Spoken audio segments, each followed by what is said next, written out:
Semua orang tertawa ketika Ani dan ibunya duduk di bangku belakang ruang pertemuan itu.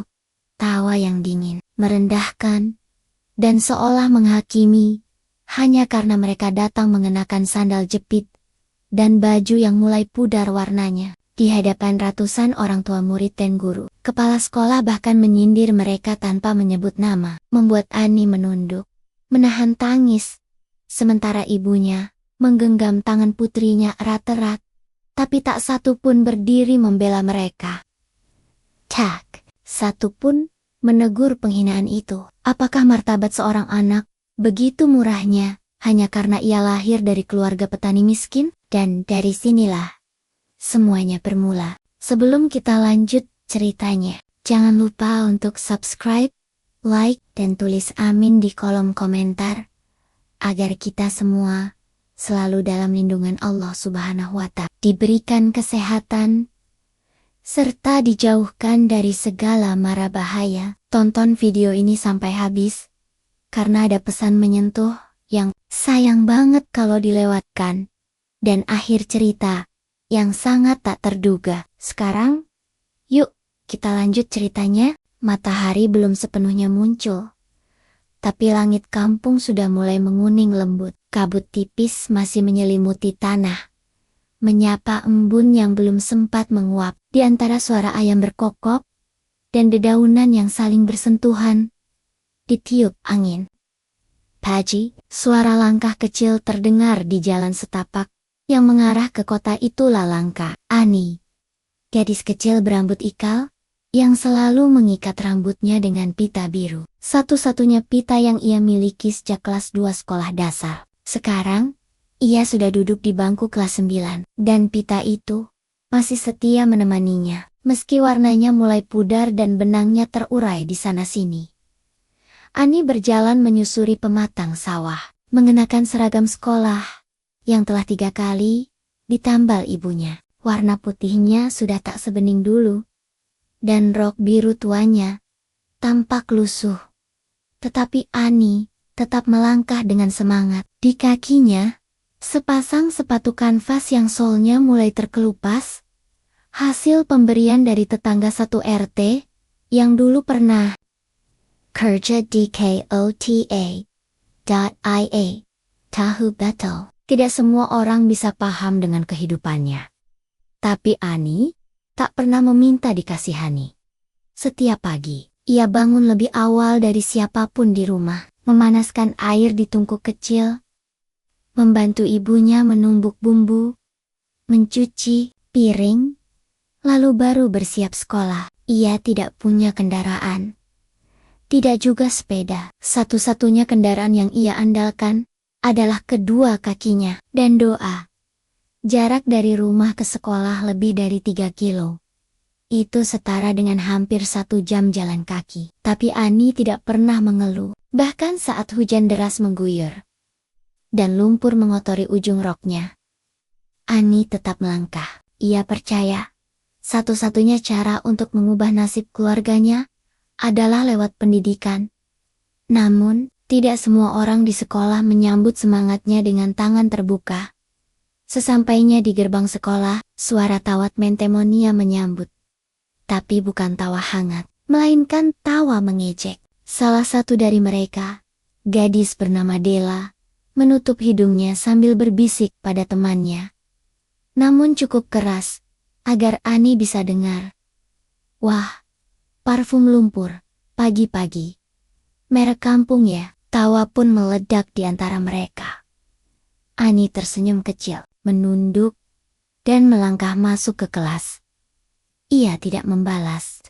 Tidak pernah, karena baginya, harga dirinya tidak bisa ditentukan oleh komentar orang lain.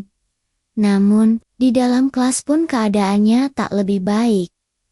Pak Tono, guru matematika yang terkenal, tegas, sering melontarkan sindiran yang menusuk hati. Ketika Ani telat masuk karena hujan, dan roknya basah kuyup, Pak Tono berkata di depan seluruh kelas, "Lain kali, kalau mau sekolah, pastikan punya kendaraan.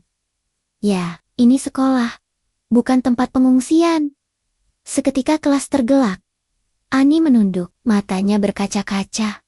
Tapi ia tetap duduk di bangkunya. Tangannya mencengkeram kuat ujung meja, menahan agar air mata tak jatuh begitu saja. Bagi Ani, kelas bukan tempat belajar saja, tapi juga tempat bertahan.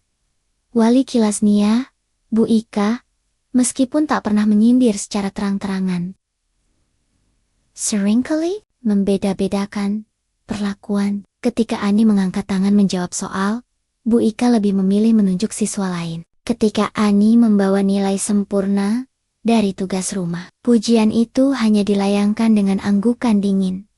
Namun semua itu tak membuat semangat Ani surut. Sepulang sekolah, ia selalu mampir ke warung kecil dekat pasar, membantu ibunya membereskan keranjang, menyusun sayur, dan melayani pembeli. Kadang, di sela-sela waktu, ia membuka buku pelajaran di pojok warung, membaca dengan mata yang mulai lelah, tapi tetap penuh harap. Ibunya, Bu Marni, adalah wanita sederhana, penjual sayur keliling, yang tak pernah lelah tersenyum. Ia adalah satu-satunya alasan Ani tetap kuat dalam pelukan ibunya. Ani bisa menangis tanpa takut dihakimi. Di balik peluk ibunya, Ani melihat cinta yang tak bisa dibeli dengan apapun. Bu, kenapa kita harus miskin ya? Tanya Ani suatu malam sambil menyisir rambutnya yang mulai mengering setelah mandi. Bu Marni tak langsung menjawab. Ia menatap lampu minyak kecil di atas meja, lalu berkata pelan, "Karena dengan begitu, kamu tahu caranya bersyukur sayang. Tapi percayalah, miskin harta bukan berarti miskin harga diri." Ucapan itu selalu Ani ingat. Besok adalah pertemuan wali murid. Bu Marni sempat ragu untuk datang. Ia takut diolok, takut dianggap tak pantas, duduk bersama orang tua lain, yang berpakaian bagus, dan datang dengan mobil. Namun Ani meyakinkannya. "Ibu datang aja. Ya, aku mau Bu tahu seperti apa tempat aku belajar." Dan Bu Marni pun akhirnya mengangguk, meski dengan hati yang masih gemetar. Di malam sebelum pertemuan itu, Ani menyiapkan kemeja lusuh ayahnya yang sudah bertahan-tahan tergantung di almari. Satu-satunya baju rapi yang bisa dipakai ibunya. Ia menyetrikanya perlahan, menempelkan harapan di tiap lipatannya. Ia menyisir rambut ibunya sendiri, menyiapkan sandal jepit terbaik yang masih utuh di rumah. Ia tidak berharap dipuji, ia hanya ingin ibunya dihormati. Tapi takdir punya cara sendiri. Untuk menguji hati mereka, Don Paji Ishak akan menjadi pagi yang tidak akan pernah Ani lupakan. Pagi itu, langit tampak mendung, angin bertiup pelan, membawa aroma tanah basah dan daun gugur yang berserakan di jalan kampung. Ani menggenggam tangan ibunya erat. Mereka berjalan perlahan menuju sekolah, melewati jalan berbatu yang sudah biasa mereka tapaki setiap hari. Tapi, hari ini berbeda. Bukan karena jaraknya, tapi karena yang mereka tuju adalah ruang pertemuan, bukan ruang belajar. Ani melihat ibunya beberapa kali mengusap telapak tangannya ke kain sarung. Keringat dingin mengalir dari dahi Bu Marni. Meski cuaca tidak panas, baju kemeja lusuh ayah Ani tampak kebesaran di tubuh kurus wanita itu. Rambutnya disisir rapi dan dikuncir sederhana. Wajahnya bersih, tapi jelas terlihat kegugupan di balik senyumnya yang dipaksakan. Sementara itu, Ani mencoba tersenyum menenangkan. Meski dalam hatinya, ia sendiri takut. Takut ibunya tidak dihargai, atau lebih buruk dipermalukan. Begitu, mereka tiba di gerbang sekolah. Suasana sudah ramai, beberapa wali murid datang dengan mobil besar. Beberapa lagi mengenakan pakaian rapi dan mencolok. Suara deru mesin, tawa orang dewasa, dan percakapan dalam nada tinggi mengisi halaman sekolah. Mereka semua tampak begitu percaya diri, seolah berada di tempat yang memang ditakdirkan untuk mereka. Pandangan pertama yang mereka dapatkan adalah dari satpam sekolah yang berdiri di sisi pintu masuk aula. Pria berseragam itu mengerutkan kening saat melihat Bu Marni dan Ani. Ia menatap dari ujung kaki hingga kepala, lalu tanpa menyapa, membuka pagar dengan ogah-ogahan. Ani hanya menunduk. Ia menarik lengan ibunya. Masuk ke aula sekolah yang besar, namun dingin. Aula itu penuh bangku plastik yang disusun rapi. Di bagian depan, ada meja panjang dengan spanduk yang bertuliskan pertemuan wali murid dan evaluasi semester ganjil. Di belakang meja itu, duduk kepala sekolah, Bu Sulastri, wanita dengan rambut disasak tinggi, mengenakan blazer merah mencolok, dan kalung mutiara. Di kanan kirinya, duduk para guru kelas, Pak Tono, Bu Ika, dan beberapa lainnya. Ani dan ibunya mengambil tempat duduk di deretan paling belakang, bukan karena ingin, tapi karena memang bangku lain sudah penuh, atau sengaja dikuasai oleh kelompok orang tua yang saling kenal. Tak ada yang menyapa mereka, beberapa bahkan menatap sinis, seolah keberadaan mereka mengganggu pemandangan. Tak lama kemudian, acara dimulai. Bu Sulastri berdiri. Ia menyambut semua wali murid dengan senyuman lebar. Senyuman palsu, yang mudah dikenali oleh mata yang jujur. Selamat pagi, Bapak dan Ibu yang kami hormati, ucapnya penuh wibawa. Ia mulai berbicara panjang lebar tentang kemajuan sekolah, prestasi siswa, dan kerja keras para guru. Ia memuji murid-murid yang menang lomba. Menyebut satu persatu nama anak dari wali murid yang duduk di depan. Semua mendapat tepuk tangan meriah. Namun, tak ada nama Ani di sana. Padahal Ani adalah salah satu dari 5 siswa dengan nilai tertinggi di kelasnya. Tapi prestasi itu tidak disebut sama sekali. Kemudian, giliran Bu Ika, wali kelas Ani, yang berbicara. Awalnya, ia menyampaikan bahwa anak-anak perlu dukungan dari orang tua di rumah. Lalu, entah disengaja atau tidak, pembicaraannya mulai mengarah ke hal-hal yang menyakitkan. Kami memahami, tidak semua siswa memiliki latar belakang ekonomi yang sama, tapi tentu saja, kami berharap semua orang tua bisa memperhatikan penampilan dan kelayakan anak-anaknya. Suara-suara kecil mulai berbisik. Beberapa orang tua menoleh ke belakang. Salah satu dari mereka, seorang ibu bermakiap tebal, menutup mulutnya sambil tertawa pelan, menatap ke arah Ani dan ibunya. Ani menunduk. Ibunya diam. Jemari mereka saling menggenggam kuat. Pak Tono ikut angkat bicara, dan nadanya bahkan lebih menusuk. Kami tidak ingin siswa datang ke sekolah seperti orang baru turun dari ladang. Kami ingin lingkungan belajar yang nyaman, bersih dan terhormat. Tawa kecil terdengar di barisan depan. Karena bagaimanapun juga, lanjut Pak Tono, wajah dan penampilan adalah cerminan dari rumah. Kalau rumahnya berantakan, ya anaknya pasti begitu juga. Itu seperti tamparan di muka, tapi tak satu pun dari mereka menyebut nama. Tidak perlu. Semua tatapan sudah mengarah pada Ani dan ibunya. Bu Marni berusaha tersenyum, tapi matanya mulai berkoka-koka. Ani, yang awalnya mencoba tegar, mulai merasakan sesak di dadanya. Ia menoleh ke ibunya, melihat wajah wanita yang selama ini menjadi pahlawan baginya. Kini dipermalukan di hadapan orang banyak. Tidak ada kata-kata yang bisa Ani keluarkan. Lidahnya keluh, tapi hatinya berteriak. Marah, hancur, Bu, bisiknya pelan. Kalau ibu mau pulang, enggak apa-apa. Bu Marni menggeleng pelan. Ibu di sini. Buat kamu, Enduk. Seketika, air mata Ani tumpah. Ia menyeka cepat, sebelum orang lain melihat. Dan saat itulah, Bu Sulastri kembali mengambil alih mikrofon. Kali ini, dengan nada yang lebih tinggi. Kalau ada orang tua yang merasa tidak mampu menyediakan fasilitas dasar bagi anaknya, kami persilakan untuk berdiskusi secara pribadi. Kami ingin sekolah ini tetap punya standar. Kita tidak bisa menyesuaikan semua hal dengan kondisi yang terlalu jauh dari layak. Sorot matanya menembus ke arah bangku belakang.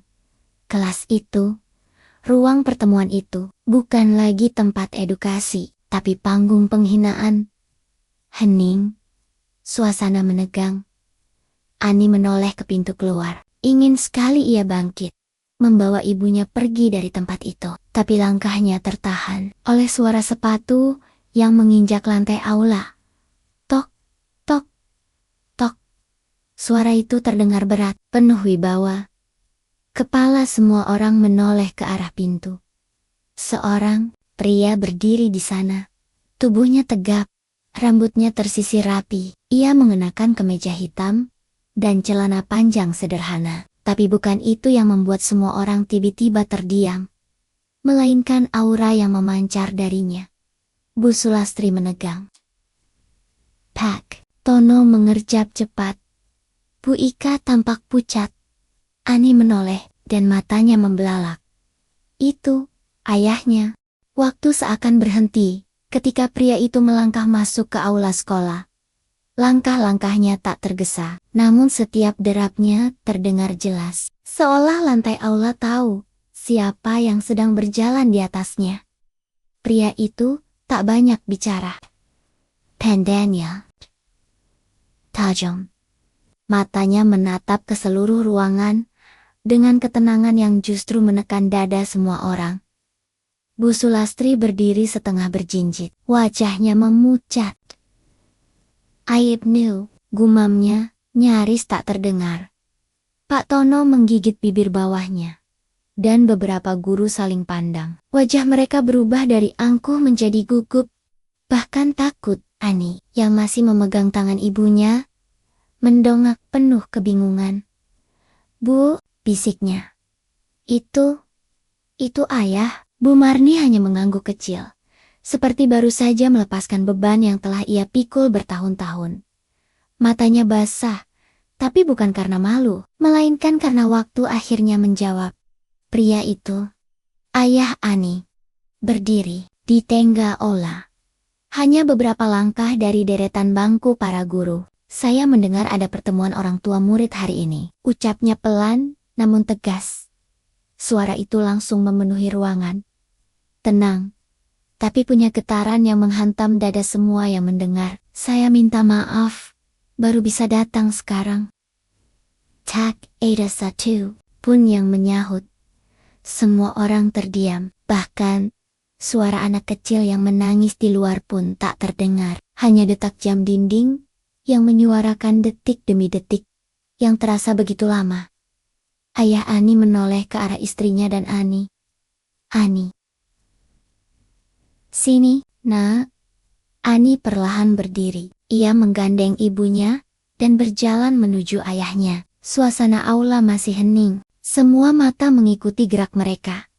Tetapi kali ini, bukan dengan hinaan, melainkan dengan tanda tanya besar dan sedikit ketakutan. Bu Sulastri mencoba menenangkan diri. Ia mengambil mikrofon. Suaranya gemetar. Pepak, Ibnu. Maaf. Saya tidak tahu bahwa anak saya bersekolah di sini. Potong pria itu cepat. Matanya tajam menatap ke depan. Suasana menegang. Tepat. Kalian tidak tahu. Karena kalian tidak peduli. Beberapa guru tertunduk. Yang lain mulai gelisah. Ayah Ani berdiri di tengah ruangan. Tubuhnya tegap. Meski rambut di pelipisnya mulai memutih. Sorot matanya tajam. Seperti pedang yang sudah lama tak dihunus, tapi masih menggetarkan. Tadi saya berdiri di luar, mendengar bagaimana kalian berbicara. Ia menoleh pada Pak Tono dan Bu Ika. Keduanya tampak salah tingkah. Saya dengar, guru yang seharusnya mendidik malah menjadikan pertemuan ini panggung untuk menghina bukan cuma Ani, tapi ibunya. Di hadapan banyak orang, ia menatap ke arah para orang tua yang mulai saling menunduk. Apa itu pantas? Apa itu yang disebut pendidikan? Tak ada jawaban. Sunyi. Aula yang tadinya penuh tawa, berubah menjadi ruang pengakuan diam-diam. Pak Tono akhirnya membuka suara. Pelan. Nyaris berbisik. Maaf Pak, kami tidak bermaksud. Kalian tahu siapa saya? Tanya Pak Ibnu datar. Beberapa guru saling pandang. Bu Sulastri melangkah maju, mencoba mengambil alih situasi. Pak Ibnu, Tentu, kami tahu, Anda anggota Dewan Kehormatan Nasional Bidang Pendidikan. Kami tahu siapa Anda. Nada suaranya kini sangat berbeda. Bukan wibawa, tapi penuh ketakutan. Pak Ibnu mengangguk pelan. Jadi kalian tahu bahwa saya tidak perlu datang dengan jas dan dasi untuk dihargai. Saya tidak perlu menyebut jabatan saya untuk didengar. Aye menoleh ke Ani, lalu ke seluruh guru dan anak saya. Tidak perlu sepatu mahal untuk layak dihormati.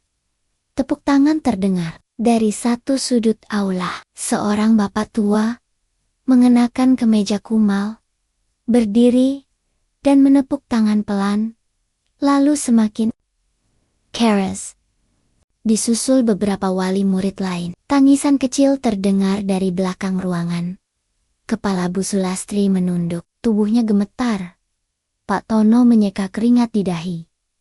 Bu Ika nyaris menangis. Saya tidak butuh permintaan maaf dari orang yang baru menyesal saat tahu siapa saya. Lanjut Pak Ibnu. Suaranya datar, tapi menusuk. Saya hanya ingin kalian ingat satu hal. Harga diri tidak pernah diukur dari dompet. Ia menggenggam bahu Ani dengan lembut. Dengan bangga, Ani adalah anak saya, dan saya tidak pernah malu pada siapapun, kecuali pada mereka yang mempermalukan dirinya sendiri dengan merendahkan orang lain. Seketika suasana aula runtuh dalam diam. Tak ada lagi senyum sombong, tak ada lagi tawa sinis, hanya rasa malu yang menggantung di dinding ruangan. Pak Ibnu menoleh pada istrinya, lalu kembali pada para guru. Pertemuan wali murid ini cukup sampai di sini, dan dengan langkah tegas, ia menggandeng Ani dan Bu Marni keluar dari aula. Mereka berjalan melewati semua pandangan, yang kini bukan lagi merendahkan, tapi hormat dan menyesal. Sesampainya di luar, langit masih kelabu, tapi angin bertiup lebih sejuk. Embusan yang membelai wajah Ani terasa seperti pelukan alam semesta. Ia menoleh ke ayahnya. Untuk pertama kalinya, ia benar-benar melihatnya. Bukan hanya sebagai ayah yang jarang pulang karena tugas, tapi sebagai pria yang rela datang saat kehormatannya dirampas. Dan di situ, Ani tahu, ia tidak sendiri. Esoknya, matahari muncul lebih terang dari biasanya. Sinarnya menembus sela-sela dedaunan, menari di atas jenting-jenting rumah warga, dan menyapa koko jendela sekolah dengan cahaya hangat. Namun, kehangatan pagi itu terasa asing bagi mereka yang sehari sebelumnya berdiri angkuh di atas podium. Ruang guru sunyi. Kopi yang biasanya mengepul, dan obrolan yang biasanya riuh, kini digantikan bisikan-bisikan pendek yang penuh kecemasan. Tak ada yang berani memulai percakapan panjang. Tak ada yang berani menatap wajah Pak Tono, atau bahkan menyapa Bu Sulastri, yang duduk diam dengan tatapan kosong, yang biasanya duduk dengan santai, dan merasa paling benar. Kini hanya bisa menunduk, dan menyusun alasan dalam hati masing-masing. Mereka tidak tahu, apakah apa yang mereka lakukan akan berdampak besar, atau justru sudah terlambat. Sementara itu, Ani melangkah masuk ke sekolah, seperti biasa, dengan langkah yang sama, dengan sepatu tua yang sama, dengan seragam tambalan yang masih setia menutupi tubuh mungilnya. Namun, satu hal berubah. Tatapan yang dulu meremehkan, kini berubah menjadi tatapan penuh ragu, bahkan hormat. Mereka yang kemarin mencemooh, hari ini menahan lidahnya. Tidak ada lagi bisikan menyakitkan, tidak ada lagi tawa yang menggema saat Ani lewat. Semua terdiam, bahkan jalan sedikit menepi. Di kelas, Ani duduk di bangku paling depan. Ya, kali ini ia sengaja duduk di depan. Ia ingin melihat jelas wajah para guru. Ia ingin belajar, tapi juga ingin mengingat. Wajah Bu Ika terlihat kaku saat masuk ke kelas. Biasanya ia menyapa murid dengan semangat, walaupun selektif. Tapi pagi itu, ia hanya menatap seluruh kelas, lalu menarik napas panjang. Anak-anak, sebelum kita mulai pelajaran, Bu ingin bicara sebentar. Seluruh kelas hening, semua menoleh ke depan. Tak sedikit yang melirik Ani. Bu Ika menatap ke arah Ani, kemudian menunduk. Apa yang terjadi kemarin seharusnya tidak terjadi. Suaranya pelan, seolah takut suaranya sendiri melukai dirinya. Bu menyadari, sebagai pendidik, kadang kami terjebak dalam pandangan yang sempit. Ia berhenti sejenak, lalu menatap seluruh kelas. Tapi mulai hari ini, kita akan belajar bukan hanya dari buku, tapi dari kesalahan. Ani tak menjawab, hanya menatap mata Bu Ika dalam diam. Tak ada senyum, tak ada amarah, hanya sepasang mata yang menyimpan terlalu banyak luka untuk diluapkan. Dalam kata-kata, pelajaran dimulai seperti biasa, tapi tidak ada yang biasa dari suasana kelas hari itu. Ani tak lagi menjadi bayangan. Ia kini Heider, terlihat. Dan perlahan, satu persatu teman sekelasnya mulai berubah. Della, yang selama ini menjadi pemimpin olok-olok, kini hanya duduk diam, bahkan sempat melirik Ani beberapa kali. Dengan tatapan yang bukan lagi meremehkan, tapi seolah ingin bicara, minta maaf, atau mungkin hanya malu di luar kelas. Kabar tentang siapa ayah Ani mulai menyebar seperti angin. Sekolah menjadi heboh, bukan hanya karena jabatan sang ayah, tetapi karena reaksi guru-guru yang begitu drastis berubah. Dari meremehkan, menjadi sangat berhati-hati. Bahkan Bu Sulastri, kepala sekolah, yang biasanya berjalan penuh gaya, kini sering menunduk ketika berpapasan dengan Ani. Beberapa guru muda, yang sebelumnya ikut tertawa saat pertemuan wali murid, kini mendekati Ani saat istirahat. Ani, kamu hebat ya. Tetap tenang kemarin itu, ucap salah satu guru muda, Bu Rati, dengan senyum canggung. Ani hanya mengangguk kecil, kalau ada apa-apa. Jangan ragu cerita ke ibu ya. Lagi-lagi, Ani hanya mengangguk. Namun, di balik ketenangannya, hati Ani penuh gemuruh. Ia tidak tahu harus merasa apa. Senang, tidak sepenuhnya. Lega, mungkin.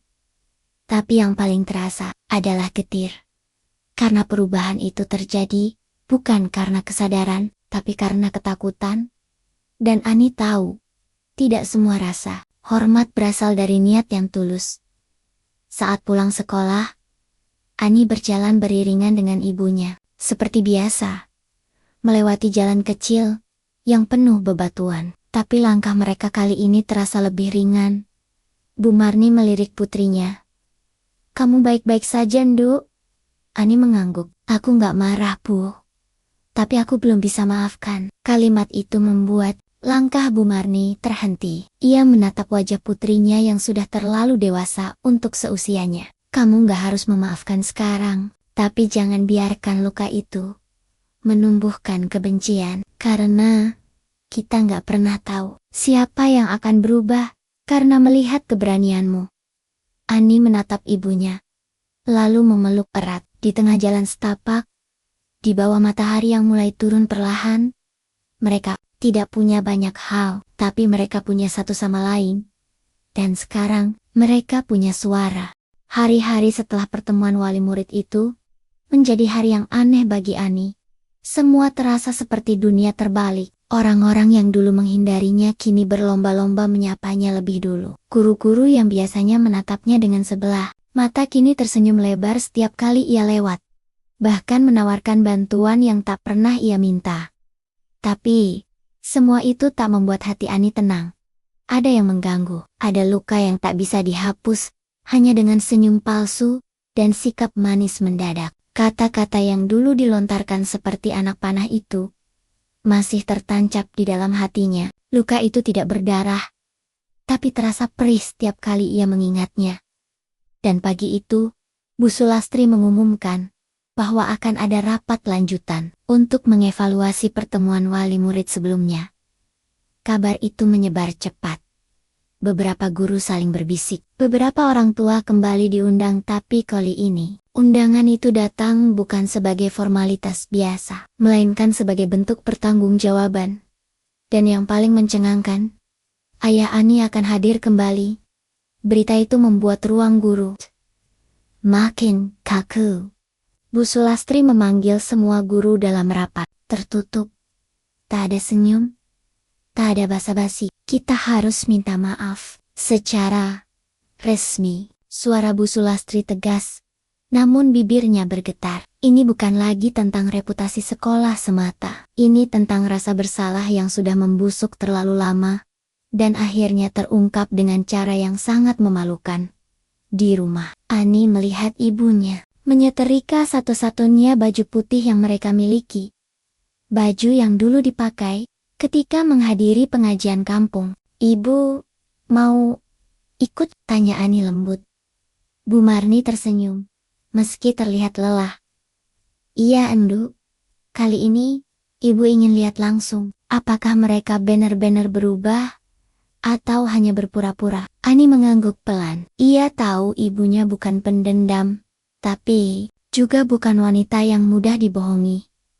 Pagi itu, mereka kembali berjalan ke sekolah. Tidak banyak bicara, tapi langkah mereka terasa tegak, tidak seperti dulu. Berjalan dengan perasaan kecil dan takut. Kini mereka berjalan dengan harga diri yang utuh. Di aula sekolah, kursi-kursi sudah tersusun seperti sebelumnya. Tapi kali ini, posisi duduk tidak lagi berdasarkan siapa yang datang dengan mobil atau sepeda. Samil sama, semua sederajat. Ani dan ibunya duduk di tengah. Di depan, Pak Tono tampak gugup membaca selembar kertas. Bu Ika duduk dengan tangan gemetar. Bu Sulastri menarik napas dalam-dalam sebelum berdiri di podium. "Assalamualaikum warahmatullahi wabarakatuh." Suara itu terdengar kaku. Tidak seperti biasanya. Pertemuan ini diadakan atas inisiatif kami, Dewan Guru, untuk menyampaikan sesuatu yang seharusnya kami sampaikan sejak lama. Permintaan maaf. Beberapa orang tua saling pandang, hening. Semua menunggu kelanjutannya. Bu Sulastri menoleh ke arah Ani dan ibunya. "Kepada Ibu Marni dan Ananda Ani, kami sadar telah berlaku tidak adil. Kami telah mengizinkan prasangka meracuni tugas kami sebagai pendidik. Dan lebih dari itu, kami telah menyakiti hati seorang anak dan ibunya. Hanya karena penampilan dan latar belakang." Ani menggenggam tangan ibunya. Bu Marni menunduk pelan, menahan air mata yang ingin tumpah. Namun, Ani tetap menatap ke depan. Tatapannya tajam, tidak sombong, tapi penuh luka. Pak Tono berdiri perlahan, wajahnya lebih pucat dari biasanya. Saya juga ingin menyampaikan permintaan maaf," ucapnya lirih. "Apa yang saya katakan dalam pertemuan lalu tidak sepantasnya keluar dari mulut seorang guru. Saya sadar, saya telah gagal menjadi panutan." Suasana aula menjadi sangat tenang, seolah setiap orang sedang menahan napas. Ani berdiri. Semua mata tertuju padanya. Ia menatap satu persatu guru di depan. Kemudian, dengan suara yang tenang, namun penuh getaran, ia bicara, "Saya tidak akan berkata banyak, karena yang saya rasakan lebih dari yang bisa saya ungkapkan." Ia menarik napas. "Saya ingin jadi anak baik. Saya ingin belajar. Saya tidak minta dihormati. Saya hanya ingin tidak dihina." Matanya mulai berkaca-kaca. "Banyak malam saya menangis sendiri, hanya karena dipandang rendah di sekolah yang seharusnya jadi tempat saya bermimpi. Banyak hari saya pulang dengan kepala tertunduk. Bukan karena lelah belajar, tapi karena lelah merasa tak dianggap manusia." Tangis tertahan di banyak mata. Tapi saya tidak benci. Saya hanya berharap, setelah ini, tidak ada lagi Ani lain yang harus menanggung rasa malu hanya karena dia miskin. Ani duduk kembali. Hening. Tidak ada tepuk tangan. Tapi justru, disitulah kekuatan kata-katanya terasa, menembus menampar, dan mengubah. Usai pertemuan, beberapa wali murid datang menghampiri Ani dan ibunya. Mereka meminta maaf, menyalami, bahkan memeluk Bu Marni. Salah satu dari mereka, seorang ibu berhijab yang sebelumnya ikut tertawa, kini menangis saat mencium tangan Bu Marni. Saya malu, Bu. Saya ikut tertawa padahal saya juga pernah miskin. Bu Marni memeluknya pelan. Kadang, yang kita butuhkan hanya diingatkan bahwa kita juga pernah di bawah. Hari itu, Ani tidak hanya kembali ke kelas. Ia kembali dengan kepala tegak dan hati yang perlahan sembuh. Tapi di balik semua itu, Ani tahu, penghinaan adalah luka yang butuh waktu lama untuk sembuh. Tapi penghinaan juga bisa jadi pelajaran paling kuat jika hati kita cukup kokoh untuk menahannya dan tidak membalas dengan cara yang sama. Ani hanya ingin hidup tenang. Tapi jika suara yang menusuk hati itu bisa menyadarkan banyak orang, maka ia rela mendengarnya. Sekali lagi, subscribe dulu yuk sebelum lanjut ceritanya, karena setelah ini kita akan masuk bab yang mulai menegangkan dan memasuki akhir cerita yang sangat tidak terduga. Siapkan kopi, cemilanmu, dan atur posisimu senyaman mungkin. Sekarang, yuk kita lanjutkan lagi ceritanya. Setelah pertemuan maaf-maafan itu, suasana sekolah memang terasa berubah. Atau setidaknya, tampak berubah di permukaan. Ani mulai mendapat tempat di hati sebagian guru. Beberapa teman sekelasnya pun mulai membuka obrolan ringan dengannya. Bahkan, Della, yang selama ini jadi pusat geng cewek populer, pernah datang menghampirinya saat istirahat. Ani, bisa kita ngobrol sebentar? Ani hanya menoleh. Della tersenyum canggung. Aku minta maaf. Serius. Aku nggak tahu kamu anak dari orang penting. Dan disitulah kata-kata Della berhenti di hati Ani, seperti paku tajam yang tak tertanam sempurna. Jadi, kalau aku bukan anak dari orang penting, kamu nggak bakal minta maaf. Della tercekat. Ia ingin menjawab, tapi tak ada yang keluar dari mulutnya. Wajahnya memerah, dan ia pun mundur perlahan. Ani tidak membenci, tapi kini ia tahu mana yang tulus dan mana yang takut. Namun di balik wajah-wajah yang kini seolah bersahabat, di balik senyum para guru yang penuh sopan santun, ada sesuatu yang bergerak dalam diam. Sesuatu yang tak Ani lihat. Sesuatu yang mengintai. Minanggu. Waktu untuk membalas dendam. Di ruang kepala sekolah, Bu Sulastri duduk dengan rahang mengeras. Di depannya, Pak Tono berdiri sambil melipat tangan. Ini tidak bisa dibiarkan terus-menerus, ucap Bu Sulastri lirih. Maksudnya, Bu, reputasi kita dipermalukan. Di depan wali murid, di depan semua guru. Dan sekarang, sekolah ini. J.D. Malik. Satu. Kelly warga. Pak Tono tak menjawab. Bu Sulastri melanjutkan. Nadanya mulai tajam. Dengar Tono, aku tahu kamu punya banyak kenalan di dinas. Kita butuh perbaikan nama baik, bukan tunduk pada satu orang. Walau dia anggota kehormatan, Pak Tono mengangguk pelan. Wajahnya dingin, matanya tidak lagi menunjukkan kebimbangan seperti kemarin. Aku tahu harus mulai dari mana. Hari-hari berlalu, Ani tetap belajar seperti biasa. Meski sesekali merasa bahwa udara di sekitarnya berubah, beberapa guru mulai mengabaikan tugas-tugas pentingnya. Ada PR yang dikumpulkan, tapi tak pernah dinilai. Ada soal ujian yang tidak pernah dibahas. Dan yang paling mencolok adalah ketika nilai ulangan Ani, yang biasanya tinggi, tiba-tiba menurun. Drastis, padahal ia yakin jawabannya benar. Ani tidak mengeluh, tapi ia mulai menyadari sesuatu sedang terjadi. Suatu siang, ia menghampiri Bu Ika, wali kelasnya. Bu, mohon maaf, ini nilai saya benar segini? Bu Ika tampak gugup. Ia memeriksa lembar nilai, lalu mengangguk cepat. Iya, benar, Tapi, saya yakin soal nomor 6-10 itu benar. Saya kerjakan sesuai yang ibu ajarkan. Bu Ika tak berani menatap mata Ani. Maaf Ani, ini sudah final. Kamu harus terima. Jawaban itu membuat dada Ani sesak. Tapi, ia tidak berteriak. Ia tidak memaksa. Ia hanya diam. Dan di dalam diam itulah, hatinya mulai terbakar. Bukan karena nilainya turun, tapi karena ia kembali dihadapkan pada dinding tak terlihat. Dinding diskriminasi yang kali ini jauh lebih licin dan berbahaya. Di rumah, Ani duduk di ruang tamu bersama ibunya. Ia mencoba tersenyum, mencoba menutupi perasaannya. Tapi Bu Marni selalu tahu. Nilaimu turun lagi ya? Ani menunduk. Iya Bu. Padahal, kamu rajin. Kan, Ibu lihat kamu belajar sampai larut. Ani menggigit bibir. Mereka mulai lagi Bu. Tapi kali ini, diam-diam. Enggak terang-terangan seperti kemarin. Bu Marni memeluknya. Hening. Pelukan yang lembut namun penuh ketegangan. Ayahmu harus tahu. Ani langsung menggeleng. Jangan Bu.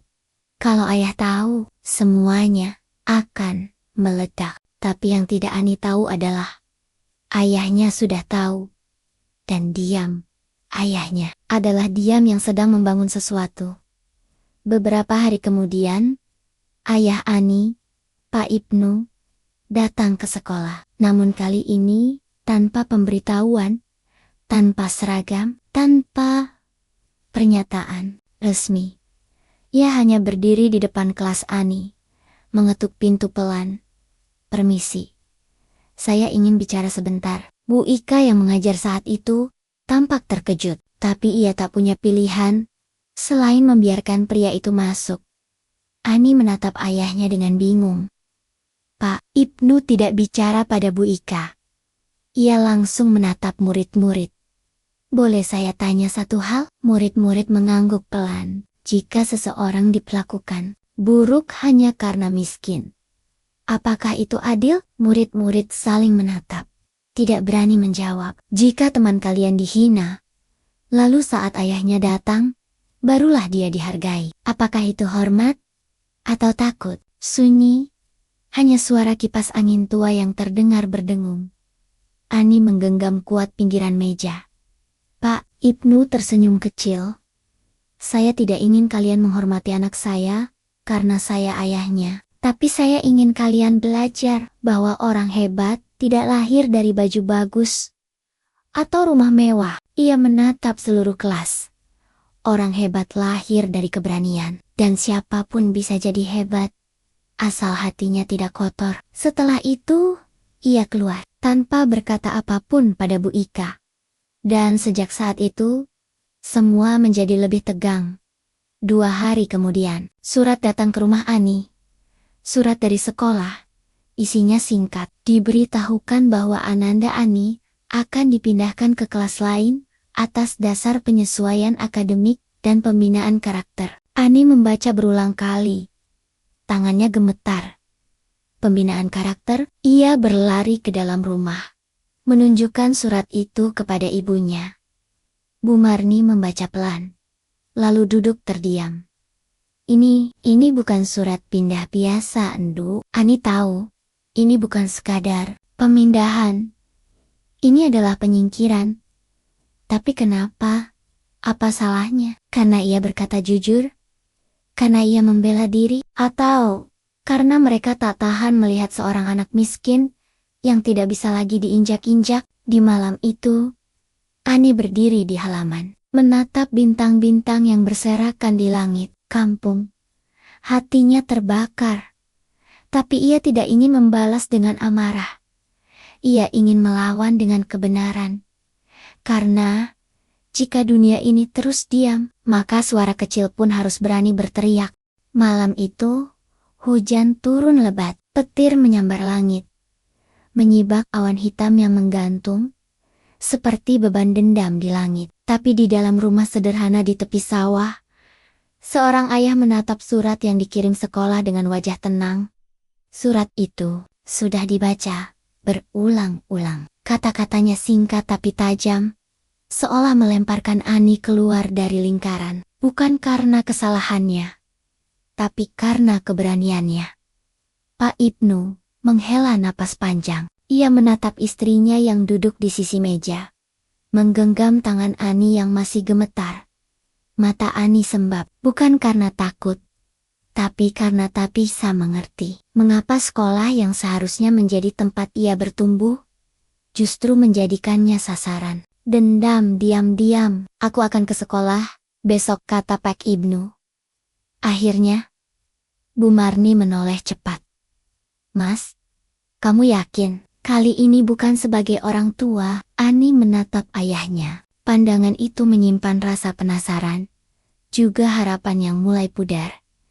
Tapi, sebagai Pak Ibnu menatap anaknya dalam-dalam. Sebagai bagian dari sistem yang harus dibersihkan. Pagi itu sekolah tidak seperti biasa. Mobil hitam berpelat resmi parkir tepat di depan gerbang sekolah. Dua pria berseragam rapi turun terlebih dahulu, membuka pintu untuk seorang pria yang mengenakan kemeja putih bersih, dasi sederhana, dan jas panjang berwarna gelap. Pak Ibnu melangkah masuk.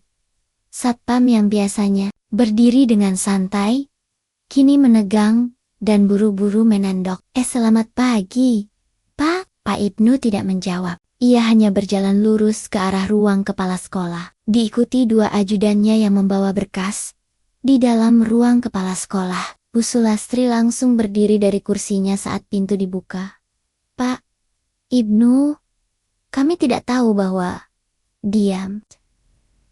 Satu kata, pelan, tapi cukup untuk membuat seluruh ruangan mendadak dingin.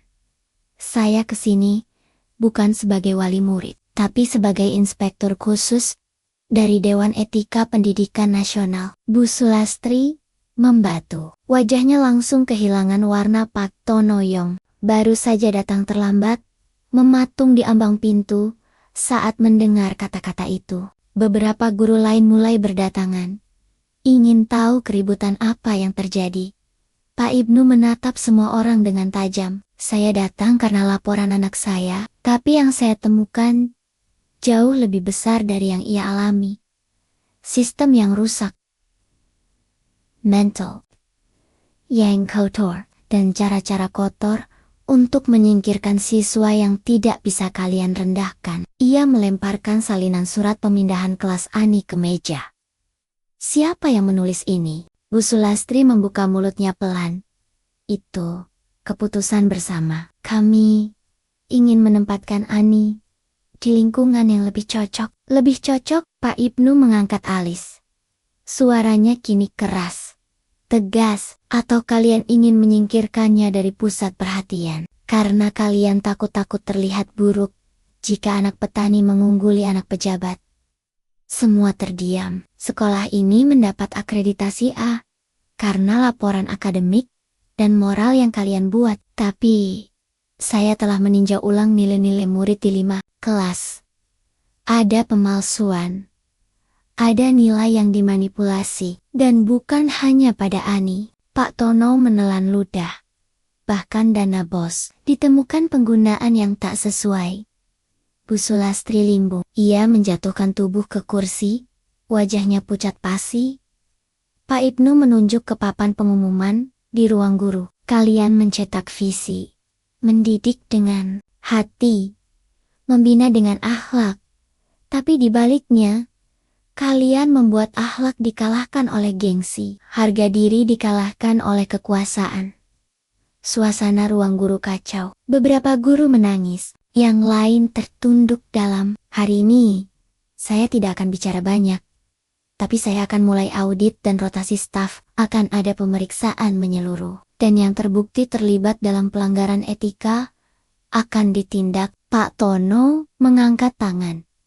Pak, mohon. Jangan bawa masalah ini ke publik, ini bisa menghancurkan sekolah kami. Pak Ibnu menatapnya dengan tatapan dingin. Sekolah tidak hancur, karena diberitakan. Tapi, karena kalian sendiri yang menghancurkannya dari dalam. Ia menoleh ke ajudannya. Mulai dari ruang administrasi, ambil seluruh berkas mutasi, dan laporan nilai 3 bulan terakhir. Dua ajudannya bergerak cepat. Pak Ibnu melangkah keluar dari ruangan menuju halaman. Di sana, murid-murid mulai berkumpul. Beberapa guru lainnya membisikkan kabar bahwa pejabat tinggi dari pusat sedang melakukan sidak, tapi Bogi Oni, itu bukan sekadar sidak. Itu pembuktian bahwa suara seorang anak miskin pun bisa mengguncang mereka yang merasa tak tersentuh. Di sore hari, pengumuman dipasang di mading utama sekolah. Kepala sekolah dinonaktifkan sementara. Dua guru senior dipanggil untuk pemeriksaan lanjutan. Dan evaluasi nilai ulang akan diberlakukan untuk seluruh siswa kelas 7 dan 8. Nama Ani tak lagi hanya disebut sebagai siswa biasa, tapi sebagai simbol perubahan. Dan ketika teman Temonia menghampiri dan menatapnya, tak ada lagi ejekan, tak ada lagi keraguan. Mereka melihatnya sebagai seseorang yang berani dan jujur. Malam itu, Ani duduk di teras rumah bersama ayah dan ibunya. Hujan sudah reda, langit bersih bintang, bersinar tenang. "Ayah, terima kasih," kata Ani pelan. Pak Ibnu menoleh. Senyumnya sederhana. "Yang ayah lakukan hanya satu hal, membuktikan kalau kamu pantas dihormati." Ani mengangguk. "Tapi aku masih takut ya. Takut suatu hari semuanya kembali seperti dulu." Pak Ibnu menatap langit. "Kalau semua diam, bisa saja. Tapi, kalau kamu terus bicara, terus melawan, saat dilukai, tidak akan ada yang berani mempermainkanmu lagi." Ani menggenggam tangan ayahnya. Dan malam itu, ia merasa kuat, bukan karena ia punya ayah yang berpengaruh, tapi karena ia tahu, kebenaran tidak perlu berteriak untuk mengguncang. Cukup diam yang penuh keberanian akan mengguncang seluruh dunia. Angin bertiup kencang malam itu, membawa suara-suara samar dari jauh. Suara yang tak terdengar oleh telinga biasa, tapi bisa dirasakan oleh hati yang gelisah. Ani duduk di dekat jendela kamarnya, menatap lampu jalan yang kelap-kelip. Di tangannya tergenggam surat keputusan terbaru dari Dinas Pendidikan. Ayahnya resmi ditugaskan sebagai pengawas tetap untuk sekolah-sekolah di kabupaten ini. Sebuah kemenangan. Seharusnya. Namun entah mengapa, Ani merasa angin membawa firasat yang dingin. Seperti ada yang menolak untuk kalah. Seperti ada kekuatan yang sedang menyusun langkah baru. Bukan dari depan, tapi dari belakang layar. Beberapa hari setelah reformasi besar-besaran itu dimulai, sekolah tampak lebih teratur. Para guru mulai mengajar dengan disiplin. Nilai-nilai mulai diperiksa ulang, dan siswa-siswa merasa lebih adil dalam proses belajar. Namun, suasana itu hanya tampak di permukaan. Di baliknya, ada bisik-bisik yang tak pernah terdengar oleh publik. Bu Sulastri, meski dinonaktifkan, tidak tinggal diam. Ia adalah sosok dengan koneksi yang dalam. Bukan hanya di dunia pendidikan, tapi juga dalam birokrasi. Ia punya teman lama yang pernah ia bantu naik jabatan. Dan kini, ia mengetuk pintu-pintu itu satu persatu. Salah satunya, Pak Bahrun, Kepala Dinas Pendidikan tingkat kabupaten. Pria tua dengan perut buncit dan suara serak. Dulu, Bu Sulastri yang menyusun laporan manipulatif untuk menaikkan nilai akreditasi sekolah milik anaknya.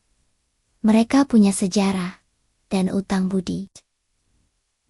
"Sulastri," gumam Pak Bahrun sambil mengaduk kopinya.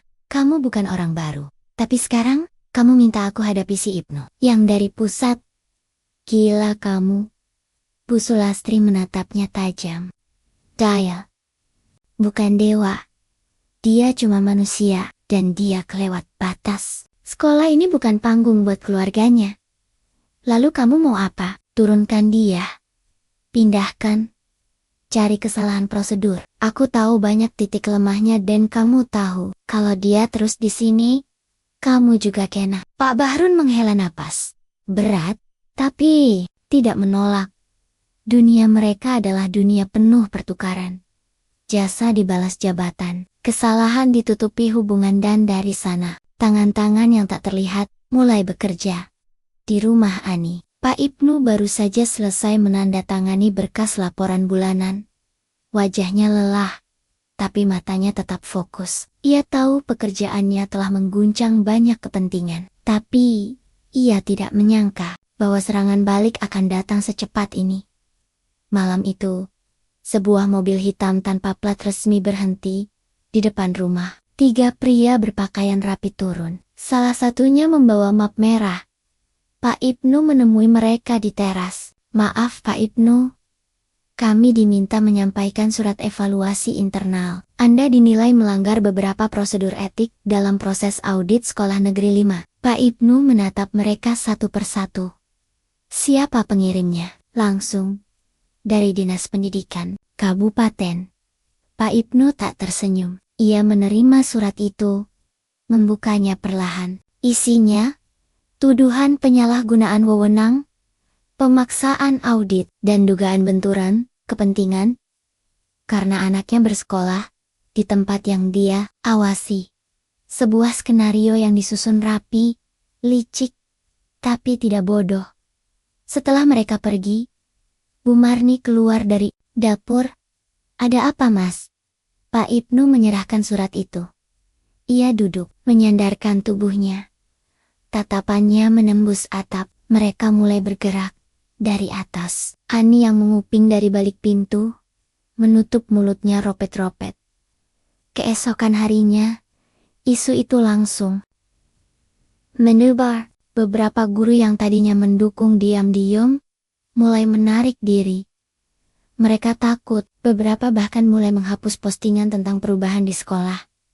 Della kembali ke gaya lamanya. Meski kali ini tidak menyerang Ani, tapi tatapan itu, tatapan puas bahwa yang kecil tetap akan diinjak suatu saat, mulai muncul kembali. Ani merasa sendiri. Padahal, baru kemarin semua orang memujinya. Kini, ia menjadi beban bahkan Bu Ika.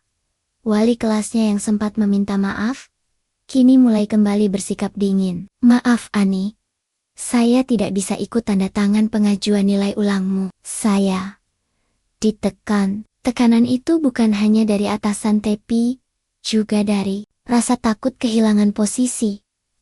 Ani pulang dengan langkah berat. Di halaman rumah, ayahnya sedang duduk sendiri, memandang langit yang mendung. "Ya, aku tahu semua orang berubah lagi.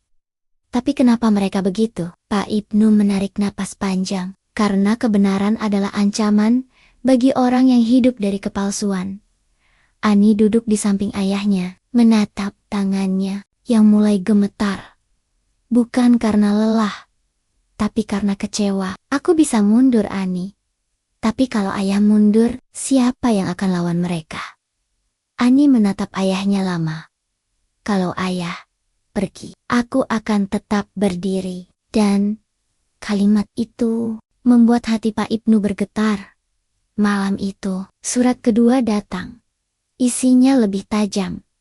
Pak Ibnu diminta menghentikan semua audit dan menyerahkan hasil laporan ke dinas, atau akan diberhentikan dari posisi pengawas daerah.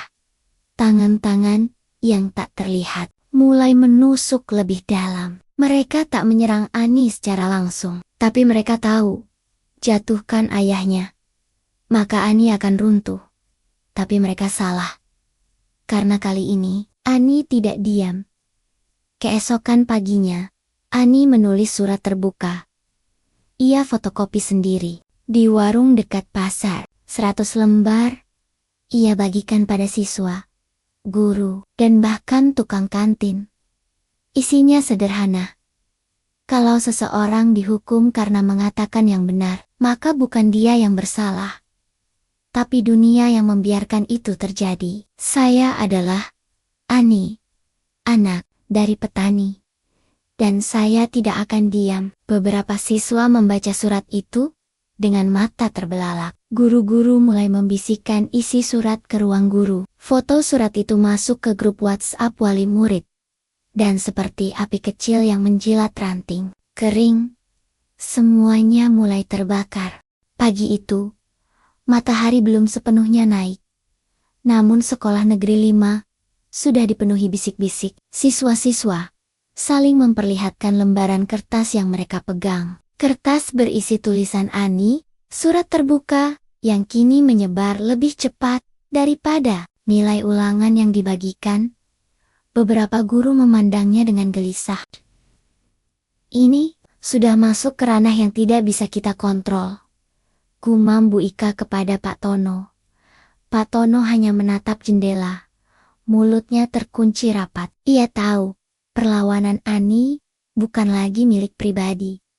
Bukan hanya soal ayahnya, ini sudah jadi suara banyak orang. Dan setiap suara kecil mulai saling menyambung membentuk gelombang.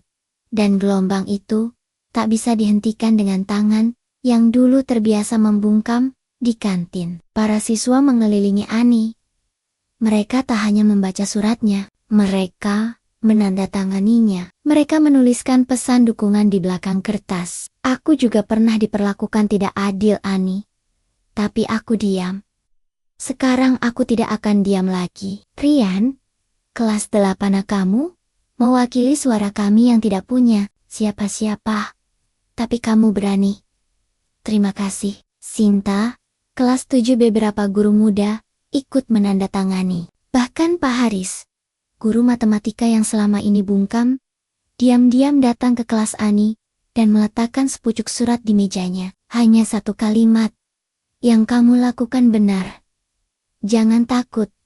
Ani menggenggam surat itu kuat-kuat. Ia tak percaya. Dari seorang guru sependiam Pak Haris, datang keberanian yang seperti pelita dalam gelap. Namun tak semua pihak bersorak. Di ruang kepala sekolah yang kini kosong sejak Bu Sulastri dinonaktifkan. 2 orang pejabat dari dinas kabupaten datang tergesa-gesa. Mereka membawa surat pemanggilan untuk Pak Ibnu. Ini sudah menyebar ke media. Pak, jika Anda tak mundur, pemberitaan ini akan jadi aib daerah. Pak Ibnu menatap mereka tenang. Di tangannya, ia menggenggam salinan surat terbuka Ani, yang juga sudah viral di media sosial. Aib bukan karena surat ini. Aib karena kalian membiarkan kebusukan bertahan-tahan. Kami bisa mencopot Anda. Silakan. Tapi, kalian harus siap bertemu media nasional dan masyarakat. Karena sekarang bukan saya yang bicara. Rakyat yang bicara lewat anak saya. Pejabat itu tercekat. Mereka tahu, Ani sudah menjadi simbol kecil yang tak bisa dipadamkan dengan ancaman besar. Sore harinya, berita lokal mengangkat topik panas. Surat seorang siswi bongkar skandal di sekolah negeri 5. Apa kata dinas? Ani, anak petani yang mengguncang dunia pendidikan kabupaten. Komentar bermunculan. Ratusan. Lalu ribuan. Sebagian besar mendukung. Beberapa mencemooh. Tapi satu hal pasti, masyarakat mulai membuka mata. Ibu-ibu wali murid yang dulu tertawa saat Bu Marni dihina, kini menangis di depan rumahnya. Meminta maaf. Mereka membawa makanan, membawa bunga, bahkan membawa anak-anak mereka untuk minta maaf langsung pada Ani. Maaf, Bu Marni, kami dulu ikut tertawa. Padahal, kami juga pernah miskin. Kami bangga punya Ani. Tolong teruskan perjuangan ini. Dan Bu Marni hanya bisa menangis. Menangis bukan karena luka, tapi karena luka itu kini berubah menjadi kekuatan. Kekuatan yang membuat yang lain ikut berdiri. Hari berikutnya, halaman sekolah tak lagi sepi. Warga kampung berdatangan. Beberapa media mulai meliput. Murid-murid membuat spanduk dengan tangan mereka sendiri. Sekolah untuk semua. Bukan untuk si kaya saja. Kami berdiri bersama Ani. Hentikan diskriminasi di sekolah. Bahkan, anak-anak kelas 1 ikut menggambar tangan, bergandengan dengan tulisan, "Teman semua orang." Bu Sulastri, yang masih menyusun langkah di belakang layar, tak pernah menyangka dampaknya akan sebesar ini. Ia yang dulu merasa sekolah ini adalah miliknya, kini bahkan tak bisa masuk gerbang tanpa disoraki warga. Dinas Pendidikan akhirnya mengalah. Surat pembatalan pencopotan Pak Ibnu diumumkan secara resmi. Ani dipulihkan ke kelas asalnya. Nilainya dikoreksi ulang dan dinyatakan sebagai peringkat pertama secara akademik. Guru-guru yang terlibat manipulasi nilai mengundurkan diri. Namun perubahan sejati tak berhenti di situ. Kementerian Pendidikan Pusat datang meninjau. Mereka mengadakan forum terbuka yang pertama kali terjadi di daerah itu, di depan puluhan orang tua, guru, murid, dan wartawan. Ani diminta bicara. Gadis kecil itu berdiri di panggung sederhana, mengenakan seragam lama, rambut dikuncir sederhana, dan suara bergetar. Tapi matanya tak goyah. Saya bukan siapa-siapa. Saya hanya anak dari petani, tapi saya tahu. Kalau saya diam, maka semua ini akan terus terjadi. Saya tidak bicara karena saya pintar. Saya bicara karena saya tidak tahan melihat ketidakadilan. Hari ini saya berdiri. Bukan karena saya hebat, tapi karena saya ditemani oleh banyak orang yang mulai berani. Karena saya tahu, perubahan tidak datang dari orang penting, tapi dari orang kecil yang tak mau diperlakukan semena-mena. Sorak-sorai menggema. Tepuk tangan membahana. Air mata tumpah. Bahkan pejabat kementerian menunduk dalam bukan karena hormat jabatan, tapi karena hormat pada keberanian. Malam itu, Ani duduk di dipan kayu depan rumah. Bulan purnama menggantung tenang. Ayahnya datang membawa 2 gelas teh. Kamu tahu, Nduk, ayah nggak pernah menyangka anak ayah bisa mengguncang banyak orang. Ani tersenyum. Aku cuma bilang yang seharusnya. Pak Ibnu mengangguk. Dan kamu telah menyalakan nyala yang tak bisa mereka padamkan. Hari-hari berlalu. Sekolah Negeri 5 bukan lagi tempat yang sama. Dinding-dinding yang dulu diam, kini penuh dengan lukisan buatan siswa tenggen-tenggen yang bergandengan, anak-anak dari berbagai latar belakang, dan kalimat-kalimat sederhana, seperti, kami satu sekolah, satu suara. Kelas-kelas mulai dipenuhi tawa yang jujur. Bukan ejekan yang dibungkus basa-basi. Guru-guru tidak lagi memandang siswa berdasarkan pakaian, status, atau siapa orang tuanya. Sistem nilai mulai lebih transparan. Dan yang terpenting, ketakutan berubah menjadi keberanian. Ani kembali duduk di bangkunya. Bukan sebagai siswa yang dimaafkan, tapi sebagai gadis biasa yang suaranya telah mengubah sistem. Namun perubahan sejati bukan hanya terjadi di kelas atau rapor, melainkan pada cara orang-orang melihat satu sama lain. Pagi itu, Bu Marni datang ke sekolah. Bukan sebagai tamu, bukan sebagai ibu yang diminta tanda tangan, tapi sebagai tamu kehormatan dalam acara Hari Pendidikan Nasional. Namanya disebut di antara tamu penting lainnya, Ibu Marni, ibunda dari Ani. Simbol keberanian dan ketulusan seorang ibu yang telah mendidik anaknya, bukan hanya dengan ilmu, tapi dengan harga diri. Ibu-ibu wali murid berdiri dan bertepuk tangan. Beberapa bahkan menunduk saat bersalaman, memohon maaf karena dulu ikut mempermalukannya. Bu Marni hanya mengangguk tenang. Ia tidak menyimpan dendam, tapi ia juga tidak akan lupa bahwa penghinaan yang mereka lakukan di masa lalu kini telah berubah menjadi pelajaran berharga bagi semua orang. Dan di atas panggung kecil itulah Ani berdiri di samping ibunya. Mereka tidak membawa gelar, tidak membawa jabatan, tidak membawa mobil mewah, tapi mereka membawa sesuatu yang tak bisa dibeli. Kebenaran dan keberanian. Sore harinya, Ani duduk di belakang rumah, memandangi sawah yang mulai menguning. Langit sore merona merah, seolah semesta ikut bersyukur bahwa badai telah reda. Tapi ia tahu, tidak semua akan selalu tenang. Akan ada waktu lain di mana ketidakadilan akan kembali muncul dengan wajah berbeda. Tapi kini, ia tidak takut karena ia tahu ia tidak sendiri. Di warung-warung kopi, nama Ani disebut oleh warga yang dulu tak pernah peduli urusan sekolah. Para, Bapak kini bicara soal pentingnya mendidik anak dengan keberanian, bukan sekadar nilai tinggi. Anak-anak kecil menirukan gaya Ani saat pidato di depan kelas. Mereka menggambar wajahnya dengan spidol warna di buku gambar mereka. Bukan karena Ani terkenal, tapi karena Ani mewakili harapan bahwa anak siapapun bisa bersuara. Sebulan setelah peristiwa besar itu, sebuah undangan datang dari Jakarta. Ani diminta mewakili provinsi untuk mengikuti Forum Nasional Anak Berprestasi dan berani bicara kebenaran. Namanya tertulis bersama belasan siswa lainnya dari berbagai pelosok negeri. Mereka yang bersuara saat yang lain diam, mereka yang berdiri saat yang lain tiarap.